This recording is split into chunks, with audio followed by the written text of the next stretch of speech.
घड़ी को ना देखते रहें, वही करें जो ये करती है, चलते रहें। आज हम इस वीडियो में जानेंगे डॉक्टर सुधीर दीक्षित द्वारा लिखी गई बुक टाइम मैनेजमेंट के 30 सिद्धांत, जो हमें सिखाएंगे कि हमें अपना समय का सही उपयोग कैसे करना चाहिए। इस वीडियो में हम 30 में से 10 सिद्धांतों के बारे में जानेंगे, बाकी के अगले एपिसोड में कवर करेंगे। तो ज्यादा समय बर्बाद ना करते हुए चलिए शुरू करते हैं।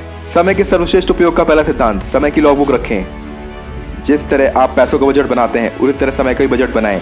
एक डायरी लें और एक सप्ताह तक का रिकॉर्ड रखें कि आप किस काम में कितना समय खर्च कर रहे हैं। आप चाहें तो लॉगबुक बनाने का काम कंप्यूटर में एक्सेल शीट पर या किसी अन्य सॉफ्टवेयर पर भी कर सकते हैं। इसमें एक सप्ताह तक अपने हर घंटे का एक्यूरेट डिटेल लिखें। गारंटी है कि आपकी आंखें खुल जाएंगी। इससे आपको यह पता चल जाएगा कि आपका समय किन गतिविधियों या कामों में लग रहा है। एक सप्ताह बाद इस पूरे रिकॉर्ड को अच्छी तरह विश्लेषण करें, ताकि आपको पता चल जाए कि आपका कितना समय इंटरनेट, मोबाइल फोन, टीवी या सामाजिक मेल मिलाप में खर्च हो रहा है। अगर आपको ये नहीं पता कि लॉगबुक बनानी कैसे है, तो आप स्क्रीन पर दिए इस चार्ट को देखकर समझ सकते हैं। इंसान आलसी होता है, इसलिए आपके मन में भी इस अभ्यास से बचने का प्रलोभन जागृत हो सकता है। आप यह सोच सकते हैं कि लॉगबुक रखने की क्या जरूरत है। आप ये भी सोच सकते हैं कि आपको अच्छी तरह मालूम है कि आपका समय कहाँ जा रहा है, लेकिन ऐसा हरगिज ना करें। लॉगबुक को वो महत्वपूर्ण बुनियाद समझें जिसकी नींव पर समय प्रबंधन का महल खड़ा है। इसलिए खुद को अनुशासित करें और समय के सर्वश्रेष्ठ उपयोग के दूसरे सिद्धांत पर पहुंचने से पहले लॉगबुक रखें।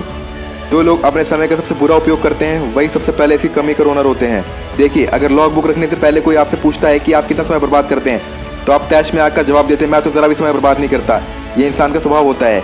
वह ये मानता है कि वह जो कर रहा है सही कर रहा है। इसका मूल कारण यह है कि वह जानता नहीं कि वह कुछ गलत कर रहा है। अगर उसे मालूम होता कि वह कोई गलत चीज़ कर रहा है, तो वो उसे करता ही नहीं।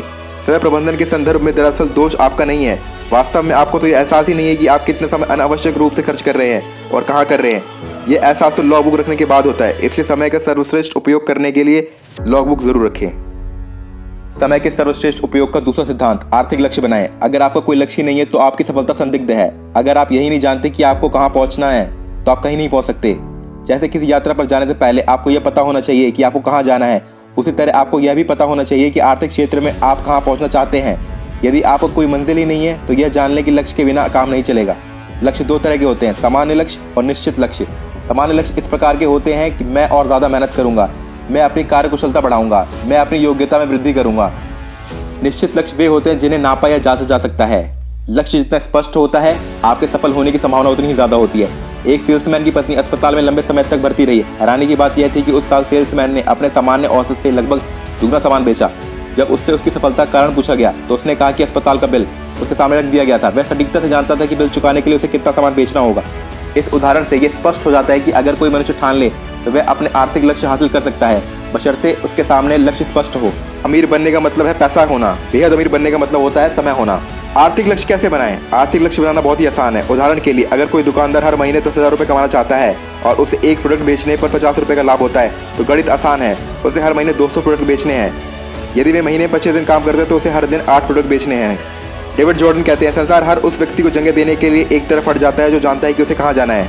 देखिए, महत्वपूर्ण बात यह नहीं कि आपका इनपुट क्या है, महत्वपूर्ण बात तो यह है कि आपका आउटपुट क्या है। यानी महत्वपूर्ण बात यह नहीं है कि आप कितनी मेहनत कर रहे हैं, बल्कि यह है कि आप कितने सफल हो रहे हैं। अगर आपको वह फसल पसंद नहीं है जो आप काट रहे हैं, तो उस बीज की जांच करें जो आप बो रहे हैं। समय के सर्वश्रेष्ठ उपयोग का तीसरा सिद्धांत, सबसे महत्वपूर्ण काम सबसे पहले करें।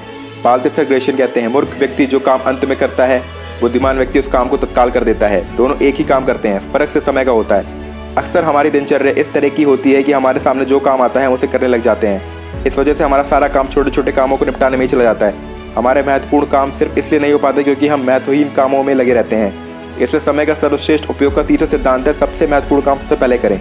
एक फेमस म्यूजिशियन जब वॉल्यूम बजाना सीख रही थी, तो उन्होंने पाया कि उनकी प्रगति संतोषजनक नहीं है।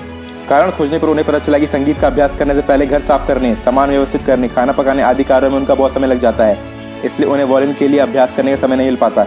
यह जानने के बाद उन्होंने संकल्प किया कि क्योंकि संगीत उनके लिए सबसे महत्वपूर्ण है, इसलिए वे सबसे पहले संगीत का अभ्यास करेंगी। बाकी सारे काम उसके बाद करेंगी। खुद को इस तरह अनुशासित करके उन्होंने उस संगीत के क्षेत्र में काफी नाम कमाया। इस उदाहरण से यह स्पष्ट हो जाता है कि हर महत्वाकांक्षी व्यक्ति को अपने सबसे महत्वपूर्ण काम सबसे पहले करने चाहिए। एक डायरी में ए, बी और सी शीर्षक के 3 कॉलम बना लें। ए कॉलम में अपने सबसे महत्वपूर्ण काम, जिन्हें आप अनिवार्य मानते हैं। बी कॉलम में ऐसे काम रखें जो अनिवार्य तो नहीं है परंतु महत्वपूर्ण है। सी कॉलम में ऐसे सामान्य काम रखें जो ना तो अनिवार्य है ना ही महत्वपूर्ण है। हमें रॉबर्ट जी मैकेन की ये बात हमेशा याद रखनी चाहिए कि अधिकांश बड़े लक्ष्य हासिल ना हो पाने का कारण यह है कि हम छोटी चीज़ों को पहले करने में अपना समय बर्बाद कर देते हैं। समय के सर्वश्रेष्ठ उपयोग का चौथा सिद्धांत, यात्रा के समय का अधिकतम उपयोग करें। ई.एम. ग्रे कहते हैं, सफल व्यक्ति ऐसे काम करने की आदत डाल लेता है जिन्हें असफल लोग नहीं करना चाहते। हालांकि सफल व्यक्तियों को भी वे काम अच्छे नहीं लगते, लेकिन उद्देश्य को याद रखते हुए वे नापसंद कार्यों से मुंह नहीं मोड़ते। हर सफल व्यक्ति अपने 24 घंटे में ज़्यादा से ज़्यादा उपयोगी काम करना चाहता है। माइक मर्डॉक ने कहा भी है, आपके भविष्य का रहस्य आपकी दिनचर्या में छिपा हुआ है। यात्रा आपकी दिनचर्या का एक महत्वपूर्ण हिस्सा है। आज हर व्यक्ति बहुत सी यात्राएं करता है जिनमें उसका बहुत सा समय लगता है। फर्क सिर्फ इतना है, जहां आम व्यक्ति यात्रा के समय हाथ पर हाथ धरे बैठा रहता है, वहीं सफल व्यक्ति अपने बहुमूल्य समय का अधिकतम उपयोग करता है। महात्मा गांधी यात्रा करते समय नींद लेते थे ताकि वे तरोताजा हो सकें। नेपोलियन जब सेना के साथ युद्ध करने जाते थे तो रास्ते में पत्र लिखकर अपने समय का सदुपयोग करते थे। एडिसन अपने समय की बर्बादी को लेकर इतने सचेत थे कि वे किशोर अवस्था में जब वे रेल में यात्रा करते थे तो अपने प्रयोगों में जुटे रहते थे। आप और हम भी अपनी यात्रा के समय का लाभ उठा सकते हैं। नौकरी पेशा लोगों को घर से ऑफिस तक की यात्रा में काफ़ी समय लग जाता है और सेल्समैन का तो अधिकतम समय यात्रा में ही बीतता है। हमें ये जान लेना चाहिए कि अगर हम हर दिन 2.5 घंटे यात्रा करते हैं तो हमारे जीवन का लगभग 10% समय तो यात्रा में ही चला जाता है। देखिए, यात्रा के दौरान ज़्यादातर लोग या तो मोबाइल पर गाने सुनते हैं या तो फिर अखबार पढ़ते हैं या तो गपशप करते रहते हैं। वे ये नहीं जानते कि इस दौरान प्रेरक पुस्तकें पढ़कर या फिर इंस्पिरेशनल पॉडकास्ट सुनकर या कोई अन्य महत्वपूर्ण काम करके वे अपने लक्ष्य तक ज़्यादा तेज़ी से पहुंच सकते हैं। अध्ययन से पता चला है कि आमतौर पर सेल्समैन का 45% कामकाजी समय यात्रा में गुजरता है। जाहिर है, जो सेल्समैन यात्रा के समय को बेहतर उपयोग करना सीख लेता है वे अपने साथियों की तुलना में ज़्यादा सफल होता है। मशहूर ब्रिटिश एस्ट्रोफिजिस्ट हेरमैन बॉन्डी को इतनी ज़्यादा यात्राएं करनी पड़ती थी कि वे यात्राओं के दौरान अपने ऑफिस का काम निपटा लिया करते थे। एक बार तो जब वो एक यूरोप के हवाई अड्डे पर उनकी हवाई उड़ान में विलम्ब हुआ तो उन्होंने उस समय का सदुपयोग करते हुए एक रिसर्च पेपर ही लिख डाला। इसे कहते हैं यात्रा के समय का सदुपयोग करना। मार्किस डे कहते हैं, यदि आप समय का मूल्य नहीं जानते तो आपका जन्म शोहरत के लिए नहीं हुआ। समय के सर्वश्रेष्ठ उपयोग का 5वां सिद्धांत, काम सौंपना सीखें। कोई भी इंसान सब कुछ नहीं कर सकता। बहरहाल कई लोग हर काम खुद करने की कोशिश करते हैं और जाहिर है वे असफल होते हैं। बिजनेस की शुरुआत में तो व्यक्ति सारे काम खुद कर सकता है, परंतु बिजनेस बढ़ने के बाद काम इतने बढ़ जाते हैं कि सहयोगी के बिना तो तरक्की नहीं हो सकती। ऐसे में अगर वे सही सहयोगी खोज कर उन्हें काम सौंपना सीख ले तो वे आगे प्रगति भी कर सकता है। ज़्यादातर लोगों के साथ एक बड़ी समस्या यह है कि वे हर काम खुद करने की कोशिश करते हैं। वे दूसरों को काम सौंपना नहीं चाहते क्योंकि उन्हें लगता है कि मैं इसे ज़्यादा अच्छे तरीके से कर सकता हूँ या मैं दूसरों से ज़्यादा जल्दी कर सकता हूँ। उन्हें यह समझ ही नहीं आता कि बड़ी सफलता पाने के लिए दूसरों को काम सौंपना ही होगा, चाहे उन्हें ये पसंद हो या ना हो। काम सौंपने के लिए आपको सिर्फ इतना ही करना है कि आप किसी सही व्यक्ति को खोज कर उसे काम सौंप दें, यानी कि ऐसा व्यक्ति चुनें जिसमें उस काम को अच्छी तरह करने की क्षमता और इच्छा दोनों हो। फिर उसे बता दें कि उसे क्या करना है, कैसे करना है और कब तक करना है। इसके बाद आप सौंपे गए काम को उसके पूर्ण होने की तारीख को अपनी डायरी में लिख लें। डेलीगेशन है, काम सौंपने का तरीका इतना ही आसान है। सौंपे गए काम की प्रगति की निगरानी करना अच्छी बात है, लेकिन यह भी ध्यान रखें कि ज़्यादा निगरानी से आपका समय बर्बाद हो सकता है और सामने वाले को बुरा भी लग सकता है कि आप उसकी क्षमता या योग्यता पर भरोसा नहीं कर रहे हैं। काम सौंपने की कला में निपुण होने के लिए सिर्फ 2 चीज़ों की जरूरत होती है, यह पता लगाना कि कौन से काम सौंपे जा सकते हैं और किसे। बस इतनी सावधानी बरतें कि अति गोपनीय या अत्यंत महत्वपूर्ण काम दूसरों को सौंपने की वजह खुद करें। ला रोशफोको कहते हैं, जो लोग छोटी छोटी चीज़ों में उलझे रहते हैं वे बड़े काम नहीं कर पाते। समय के सर्वश्रेष्ठ उपयोग का 6वां सिद्धांत, पैरेटो का 80-20 के नियम को जानें। पैरेटो का 80-20 का नियम समय के सर्वश्रेष्ठ उपयोग के लिए बहुत महत्वपूर्ण है, क्योंकि इसे जानने के बाद हम समय का बेहतर उपयोग कर सकते हैं। पैरेटो के अनुसार आपकी 20% प्राथमिकताएं आपको 80% परिणाम देंगी। पैरेटो का नियम अप्रत्यक्ष रूप से हमें पूर्णतावाद या परफेक्शन के प्रति भी सावधान करता है। यह बताता है कि हम 80% काम 20% समय में ही पूरा कर लेते हैं और बचे हुए 20% काम में 80% समय बर्बाद करते हैं, सिर्फ इसलिए क्योंकि हम उस काम को आदर्श तरीके से करना चाहते हैं। कई बार परफेक्शन या पूर्णता का आग्रह समय की बर्बादी का कारण बन जाता है और व्यक्ति को असफल कर सकता है। अक्सर ऐसा होता है कि हम अपना समय छोटे छोटे कामों में लगा देते हैं। हम ये सोचते हैं कि पहले आसान और छोटे काम निपटा लेते हैं, उसके बाद आराम से अपने महत्वपूर्ण या बड़े काम निपटा लेंगे। बहरहाल बाद में जाकर हमें यह तथ्य का एहसास होता है कि महत्वपूर्ण या बड़े कामों के लिए हमारे पास समय बचा ही नहीं। यदि आप पैरेटो के सिद्धांत को याद रखेंगे तो ऐसा कभी नहीं होगा। समय के सर्वश्रेष्ठ उपयोग का 7वां सिद्धांत, पार्किंसन के नियम का लाभ लें। समय के सर्वश्रेष्ठ उपयोग के लिए पार्किंसन के नियम का जानना बहुत आवश्यक है। पार्किंसन का नियम है, काम उतना ही फैल जाता है जितना इसके लिए समय होता है। इसका अर्थ यह है कि हमारे पास जितना काम होता है हमारा समय भी उसी के अनुरूप फैलता है, सिकुड़ता रहता है। यानी अगर हम कम समय में ज़्यादा काम करने की योजना बनाएंगे तो समय फैल जाएगा और वे सारे काम उसी अवधि में पूरे हो जाएंगे। दूसरी ओर अगर हम उतने ही समय में कम काम करने की योजना बनाएंगे तो समय सिकुड़ जाएगा और उतनी ही अवधि में हम कम काम कर पाएंगे। इसका एक उदाहरण देखें, जब हम सैर सपाटा करने या लंबी छुट्टियां मनाने जाते हैं तो उससे कुछ दिन पहले हम अपने घर और ऑफिस के काम ताबड़तोड़ तरीके से निपटाने में जुट जाते हैं। उस सप्ताह में हम सामान्य से दुगना या तिगुना काम कर लेते हैं। हम फटाफट काम करते हैं और कम समय में ज़्यादा काम करते हैं क्योंकि हम निश्चित समय सीमा में काम निपटा कर छुट्टियां मनाने जाना चाहते हैं। हमारे पास समय कम होता है और काम ज़्यादा, लेकिन क्योंकि हमारे सामने स्पष्ट लक्ष्य होता है इसलिए हम उसे हासिल कर लेते हैं और यही पार्किंसन के नियम की वजह से संभव है।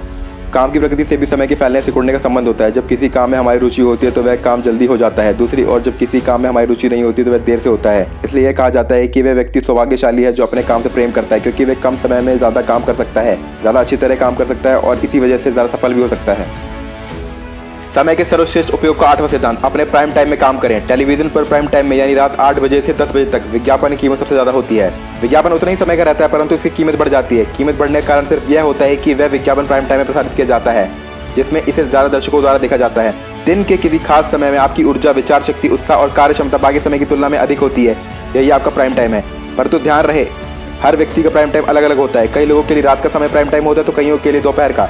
आपका प्राइम टाइम चाहे सुबह का हो या रात का, महत्वपूर्ण बात इसे पहचानना है। ध्यान रखें, वह व्यक्ति ज्यादा सफल नहीं होता जो दिन में 8 घंटे काम करने का लक्ष्य बनाता है। ज्यादा सफल तो वह व्यक्ति होता है जो दिन में 8 या 9 काम करने का लक्ष्य बनाता है। दोनों में फर्क सिर्फ इतना है कि पहला व्यक्ति समय की मात्रा को महत्व देता है और दूसरा समय की गुणवत्ता को, और इसी से उनकी सफलता में जबरदस्त फर्क पड़ता है। समय के सर्वश्रेष्ठ उपयोग का 9वां सिद्धांत, स्वयं को व्यवस्थित करें। चार्ल्स डार्विन कहते हैं, जो व्यक्ति 1 घंटे भी बर्बाद करने की हिम्मत करता है वह जीवन के मूल्य को कभी नहीं समझ पाया है।